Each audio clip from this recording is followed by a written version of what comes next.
Thank you, Bill, and thank you for your, I think it's 10 years of service to the Network Board of Directors at this point. So thank you so much. You've done so much for all of us, and really appreciate that. Good morning to everybody. Welcome to the 14th Annual Supportive Housing Conference of New York State.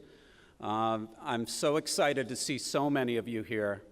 It's a great conference, and I can say that objectively because I hardly had anything to do with it. It's really the network staff that put it all together. So I'd really like everybody to thank everybody on the staff because they did such a great job putting this together. And to all the volunteers, the immensely overqualified volunteers getting us all in, it's really quite an operation, and it's a marvel to see it working. I'm here to say today is a turning point for supportive housing, and it happens to coincide with our conference, but that's just convenient. But it's really this day, next week, this month, but this time is a turning point, and don't underestimate that. Over the past years, we have enjoyed unparalleled success in the supportive housing community. We have seen New York City double supportive housing production. We have seen New York State increase its investment by devoting more mainstream capital resources at HCR towards supportive housing, by investing a significant share of New York State Medicaid savings into supportive housing, and by doubling HHAP and increasing resources at OMH and OASAS for supportive housing. It's incredible what we have seen in the growth of supportive housing, and there's even more coming. This is great, great news. These commitments have made New York State the undisputed leader in supportive housing in the country. We have over 47,000 units of supportive housing across the state. It's incredible.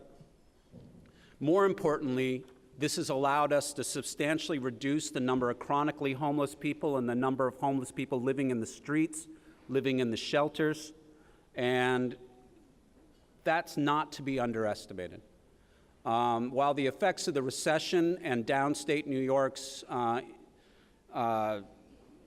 terrible, severe housing shortage has blunted the effects of everything we've done, it's still not to be underestimated the effects that your work have had on tens of thousands of lives of vulnerable New Yorkers who need housing and support to live independently in the community. It would be so much worse without what the people assembled in this room have been able to do, and I think that we should all be proud.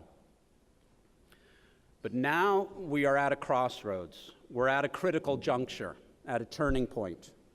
Despite our undisputed success, our achievements are imperiled. Our ability to continue to develop new units at the current pace, the pace that is required, is no longer assured. Federal resources continue to shrink. The third New York agreement is coming to an end, a quite successful end, but an end nonetheless. And without a new agreement in the next few months, the development pipeline of new supportive housing units is going to slow to a halt. And even with new funding, uncertainties abound because we are struggling to find our place in the new world of Medicaid managed care. We want to comply with the mandates, the uncertain and imprecise integration mandates of Olmstead, and we're competing in a real estate market that is, in a word, crazy with the prices that we're seeing for urban land and properties. Our continued ability to house people who are homeless or ill-housed and disabled is no longer assured. It's a turning point. It's up to us to make this into an opportunity for growth, further growth, even bigger than we've ever thought possible. We never thought we would have a conference with 1,500 people. We never really expected to have tens and tens of thousands of units. Maybe some of us secretly hoped for this, but the fact is that it was by no means assured, and for that reason, I have no doubt that we'll be able to get through the next few years and see even greater growth. But we must do all we can. We must do all we can to work with our government partners to get a new supportive housing development initiative in place so that we continue to grow this housing for all the people that need it. Fortunately, with the mayor's recently announced affordable housing plan and with the state's recent commitments of enormous amounts of capital dollars to supportive housing, we have a strong foundation to build upon this. And we've got a lot of stakeholders that have come together to create a campaign for supportive housing, campaign for New York housing is what it's called. We have over 150 signatories to it. This is being led by our partners, Coalition for the Homeless, Enterprise, Corporation for Supportive Housing, and many other groups, Association for Community Living. I'm going to miss some, but please forgive me. There's over 150 different groups that have signed on. If you go to Enterprise or CSH, their tables out in the lobby have sign-on sheets. If your group has not already signed on, please do. Even if we get that agreement, we must also fully engage in the state's efforts to reform the healthcare system. This can be a little bit frightening for some of us, but be not afraid. Housing is healthcare, and nothing is going to change that. We just have to figure out how healthcare is going to pay for housing, and we'll be able to get this done, because there are so many people with chronic illnesses, behavioral health and physical, that need stable housing with services on site. We have to do this. We cannot fail. We must also push ourselves to be as efficient as possible. It's not enough just to keep asking for more money to do all these things. We have to figure out how to do this as efficiently as we can. One thing that we're happy to announce today is the launch of the New York Bulk Energy Procurement Initiative for Supportive and Affordable Housing. This is something led by one of our members, Housing and Services, Inc., in partnership with J.P. Morgan Chase, who has helped fund the first year, and Bright Power, where we're bringing together groups of nonprofit housing providers that have a lot of units, that they buy energy. We can do it in bulk, we can do it together and bring down our costs. If you're interested in this, go by the Bright Power booth today in the lobby, and they'll tell you all about it, and we can move forward with that initiative.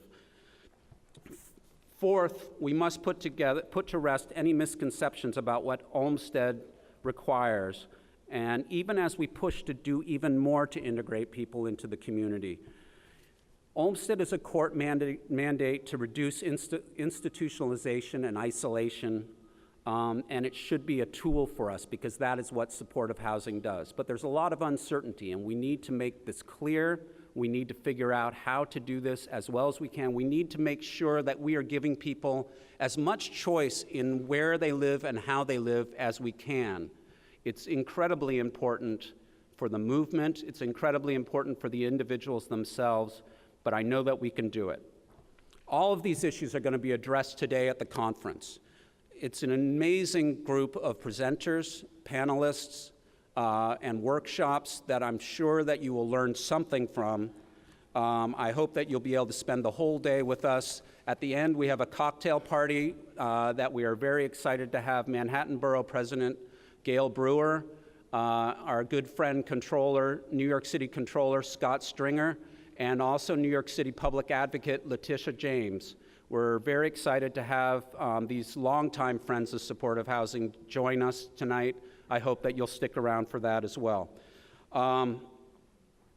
This is no small order to make sure that we get through these next few years, but together I know that we can, we must. And so please take this day as a turning point to get to our goal of ending chronic homelessness, helping people who no one thought could live in the community to actually live independently, full lives as New Yorkers just like everybody else. We can do it, and today we start. Thank you.